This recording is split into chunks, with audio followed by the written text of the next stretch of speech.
اون شخصیت تخمی زیرابزن کیریتو برمیداری میبری یوگا که به درونت برسی. کس کشی یه وری خار کسه. اصلا یوگا میدونی چیه؟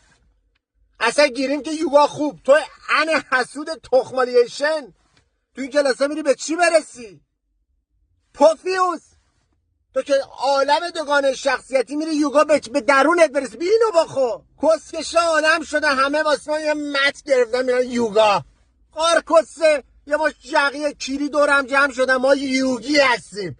92.75% جامعه یوگی در کل دنیا جقیسته. یه نفر تو آسیای شرقی انقدر جق زده در حالتهای مختلف همونا رو کرده فرمای یوگا. سگ سربالا، سگ درخت، چون یه وری، قوس کمر، کیر خر. آره یوگا یه حرکت کششی باحال فلان، ولی دیگه کسیر توش نگو. ما درونمونو میریم به آرامش بده. کسکش درون با این به آرامش میرسه. خار کسه. بعد تو این لاشی که 20 داری زیرا به اینو اونو میزنی تو محل کارت کسکش دیگه واسه ما سیزه یوگا نگیر. بگو من یه کونیم میخوام اینو اونو گول بزنم. خار کسه جق. تمام یوگا کارا 5 تا 6 تا دیلدو دارن. آرگوسه همه جقی تنهای تخمی درونمون. ما باره کیرم تو اون درونت. موفق باشی.